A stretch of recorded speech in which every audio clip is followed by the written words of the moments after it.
שלום לכם. גרי יורובסקי, שוב בארץ. יורובסקי הוא הדובר רב ההשפעה ביותר בעולם, המטיף למעבר לטבעונות מלאה, לא צמחונות, טבעונות. ההרצאה האינטרנטית שלו סחפה מיליונים, רק בארץ יש לה יותר ממיליון צפיות. הוא עובר ממקום למקום, גם בארץ. הוא מרצה בלהט דתי כמעט בנואשות, והוא טוען כך: תעשיית המזון מן החי, בקר, עופות, מאכלי ים, היא הפשע הנורא ביותר בתולדות האנושות. לצד הנועים הרבים אחריו יש גם קולות מנוגדים, יש כאלה שאומרים שהטענות שלו המדעיות לא מאוד רציניות, או המוסריות לא מאוד מחזיקות, ויותר מכל, יש טענות שהאיש מטיף לאלימות, שהארגון שלו מוגדר בכמה ארצות כארגון טרור. גרי יורובסקי, בחוצה ישראל.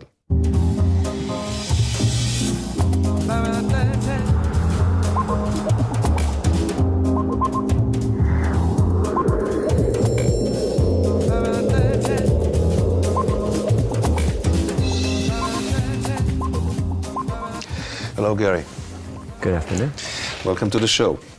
Glad to have you here. Quite an astonishing relationship with the Israeli community you're developing, right? Absolutely beautiful. Tell me about it. I mean, it's amazing what's going on here. People are listening to the speech. It's the most viewed speech in the history of Israel, which is pretty amazing considering what's been going on here for the last 50, 60, 70 years. Mm-hmm. I find that people who have been oppressed certainly understand oppression more than others. So I think that's why Israelis are really taking to this message of animal liberation. And it's thrilling to know that people are paying attention and making massive change. Try to compare it to what's happening in other places, like in the States or in Europe. Can you compare it? Well, it's definitely more people are paying attention here than in America. America does have a lot of vegan food, a lot of vegan mock meats, a lot of vegan dairy products. So there's more vegan food there, but more people seem to be interested in veganism here. More people are making that change. Though I understand that you didn't get permission to speak in front of high school students. It's kind of par for the course, same thing back in America. It's really not different here. But it is sad that we can't talk to kids about the truth, about what's going on in the world, that we treat these teenagers like they're babies. They're not babies. They need to understand what's going on. And when you hide the truth from people, then you have atrocities. Maybe the right place is not in schools, but you know, after afternoon lectures and evening lectures might be. Who is your audience in the States and Israel, mainly? In the States? Yes. College students, for sure. College students. I only give lectures in colleges in America.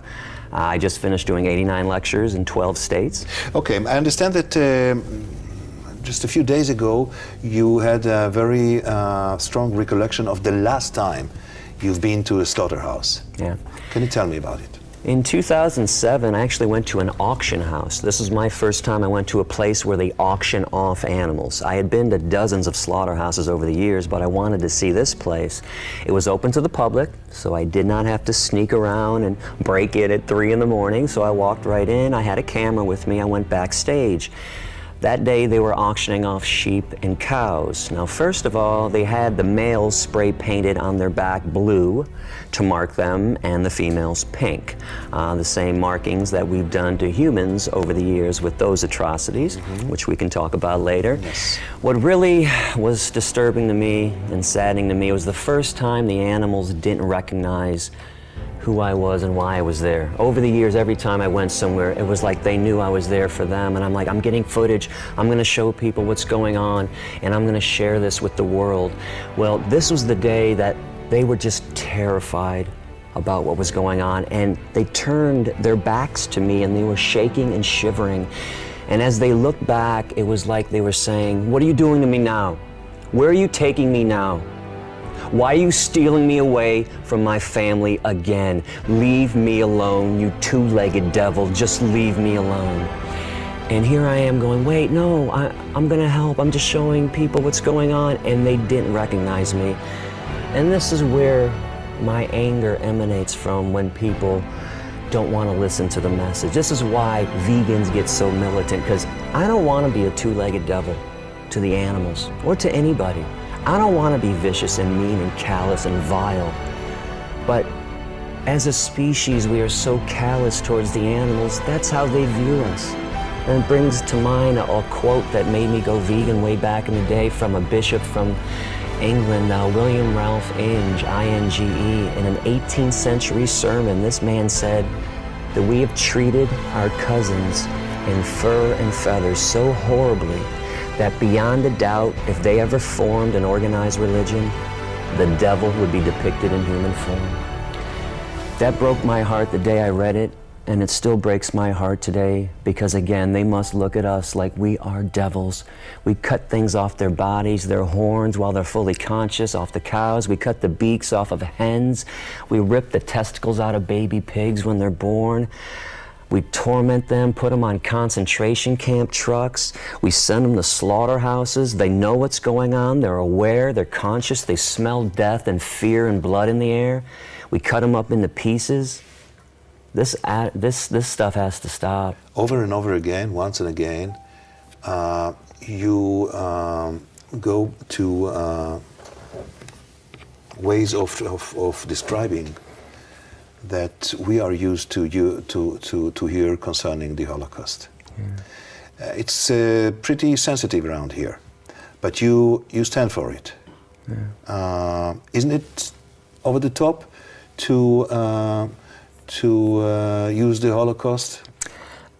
The animal Holocaust was happening long before the Jewish Holocaust, during the Jewish Holocaust, and it's still happening today. I find it over the top that the Jewish Holocaust is compared to the animal Holocaust, because when you compare numbers, we're talking about 6 million Jews, and if you add up the other 6 million gypsies and blacks and Catholics and mentally retarded people, we're talking 12 million people were killed by the Nazis. In 1 year alone on this planet, 60 billion land animals, 90 billion marine animals are tortured, tormented, and killed in the world's most massive Holocaust. That's just in 1 year alone. In America today, 30 million land animals will be tortured and killed. Today, in 1 day? 1 day alone. Okay. That is a massive Holocaust. And Jews don't own the term Holocaust. I know Jewish people like to think it's our term, like black people like to think that they own slavery. And I have to admit that the numbers are more than impressive. But the moral argument is quite difficult, because one of my colleagues here asked you, were you to decide, Ilana Dayan asked you that, and I listened to your answer, and I want to go back there. She asked you, if you had a 3-year-old baby and a 3-year-old puppy, that you have to save one of them, would you choose? I think it's a horrible question to be asking somebody, and then I asked her back, would she save a black baby or a white baby? Would you save a Palestinian suicide bomber, or would you save a flea? No. Because we act like human life is valuable, and it's not, especially when you talk about mass murderers and rapists and Hitler and Himmler and Stalin and Idi Amin and Slobodan Milosevic and Muammar Gaddafi. I mean, is anybody going to save Muammar Gaddafi's life? How come people didn't come to his rescue when they pulled him out of a sewer and took a knife and shoved it in his anus? Nobody cares about Gaddafi, Osama bin Laden. This is so false. We are all speciesists. We think that animal life isn't valuable, and we falsely believe that human life is valuable. If I can further explain how unvaluable human life truly is, do you know that if you took humans off this planet, the extinction of humans would benefit everything that exists, the animals, the forest, the air, the water, the mountains? We are completely not special to this planet. If you removed ants, this is how special ants are. The whole ecosystem would collapse without ants. And I know you've been following the news with bees. If the bees disappear, everything falls apart. This is how special and valuable bees are to the world. Where do we get off saying that we are valuable when all we do is destroy and torment and think that we're superior and we dominate others? And this is why you said you wish that people that work in slaughterhouses get slaughtered themselves, or something very bad happens to them? Listen, I wish evil on evil people all the time. And any sane person would do the same thing.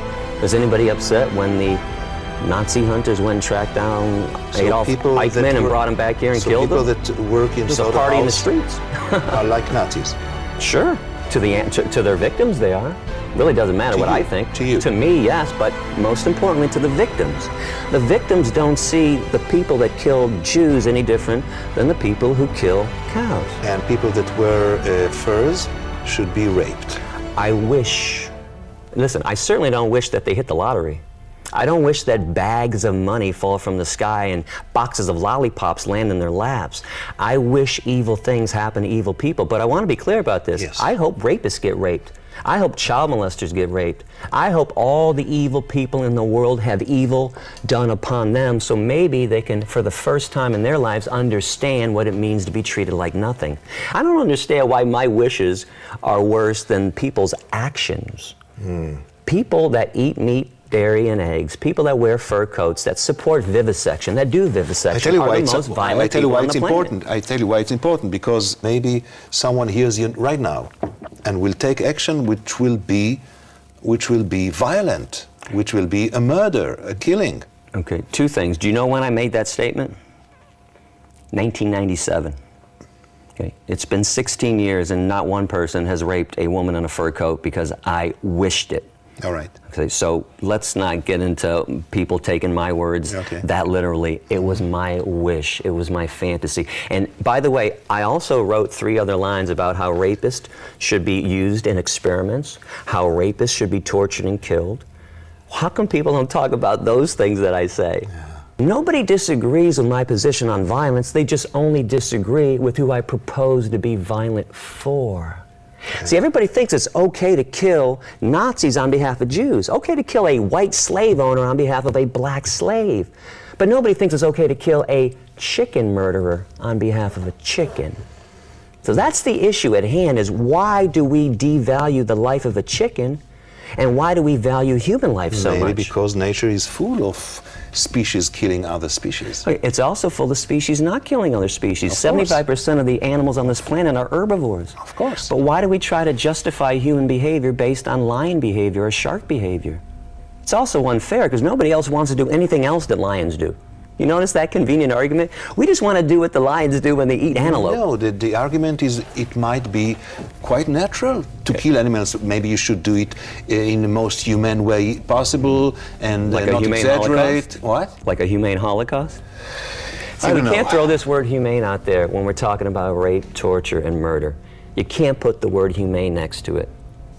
Doesn't work like that. That's not how the world works. Like if, let's take for example, some farmer far away, maybe far away in time, in the past, grows an animal, and the animal has a wonderful life, grazing and enjoying itself, and when the time comes, he kills the animal in a nice way, the nicest possible.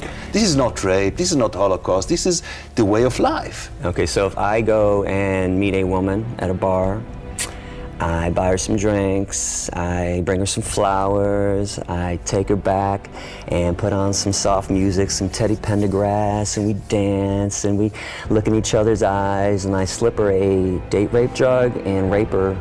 Is that humane? Why not? She didn't feel a thing. See, because the act of rape is evil, okay? The act of murder is evil. You can't do it in a nice way. Okay, we have to stop thinking that there's a nice way. In fact, you know what the nice way to kill is? Not to kill.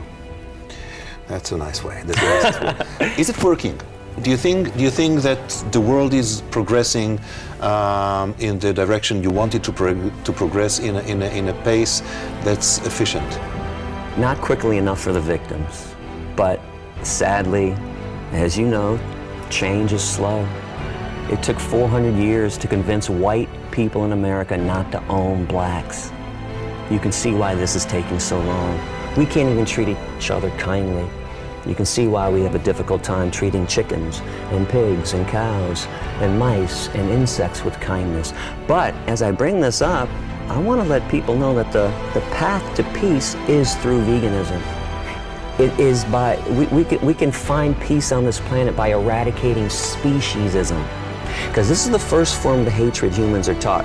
Racism, sexism, anti-Semitism, heterosexism, these are branches of hatred. The root is speciesism, because that's the first form of hatred humans are taught. When you're a kid growing up, you're taught, hey, be nice to the dog, be nice to the cat. But that cow, that chicken, yeah, he doesn't count. Just kill them, screw them. Be nice to the horse. Be upset when somebody poaches a rhino. Be upset if somebody cuts the fins off of a shark. Hey, but that turkey, kill him. It's Thanksgiving, it's a holiday. So the kid is confused growing up. So when we get down to talking about discrimination and why it's wrong, where it comes from, it all stems from that somebody looks and acts differently than you. If you taught a child growing up that, hey, just because that chicken looks differently than you do, that chicken has every right to live. That spider has every right to live, just like you do. How is that child going to grow up and look at a different person who's a different size, shape, and color? How is that kid going to look at that person in hatred, with violence? Speciesism, by eradicating that, we can bring peace to this planet. I want to ask you, Gary, about your concentrating on the moral argument.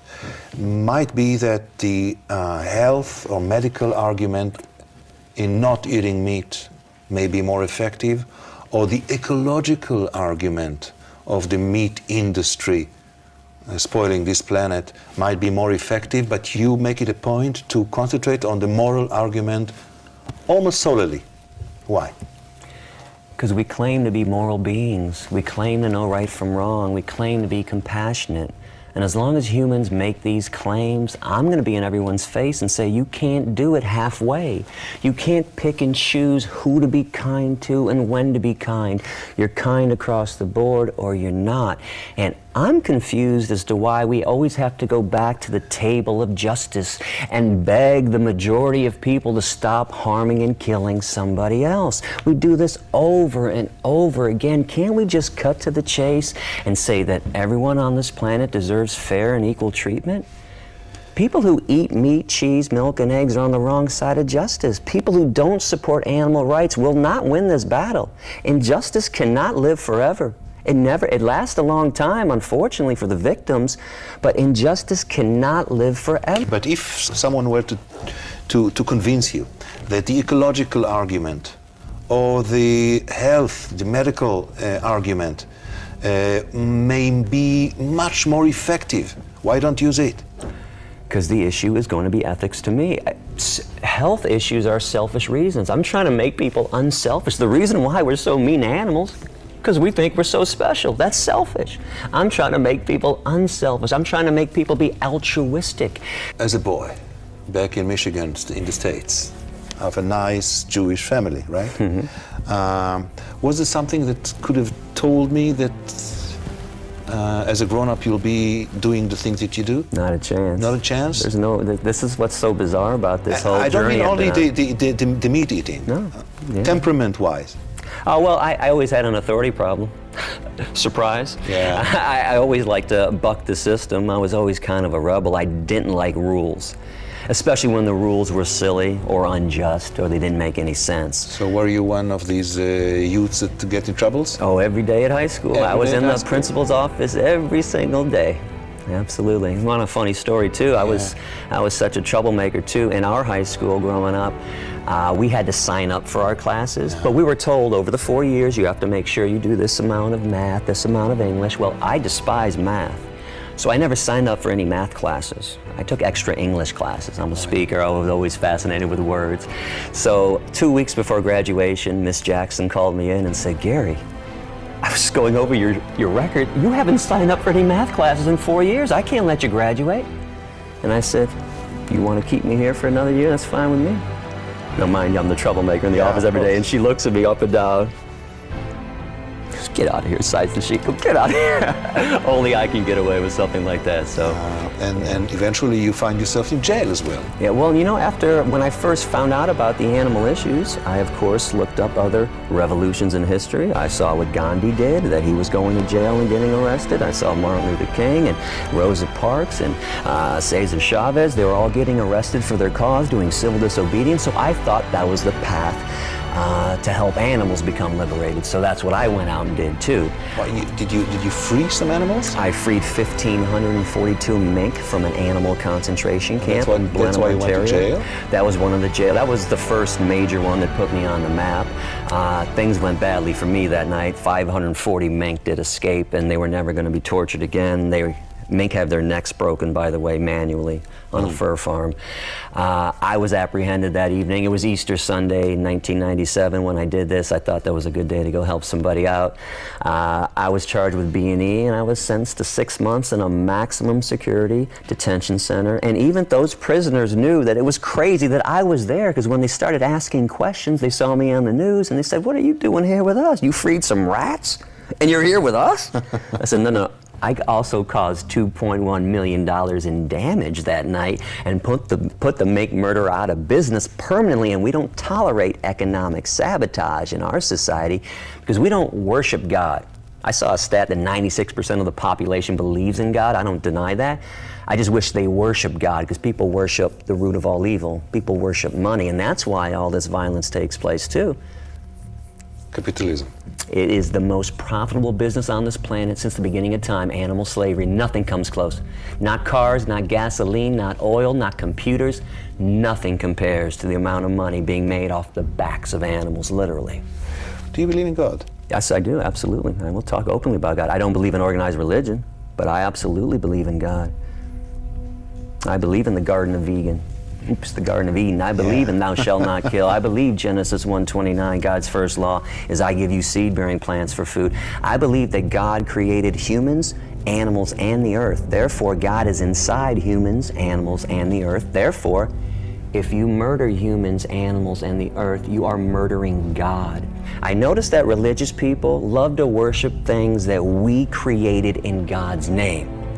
The Bible, the Quran, Stars of David, the cross, but nobody worships anything that God created. Animals, kill them. Kill them right now. Those horns on that cow, cut them off right now while that cow is fully conscious. The water, pollute it. The air, pollute it.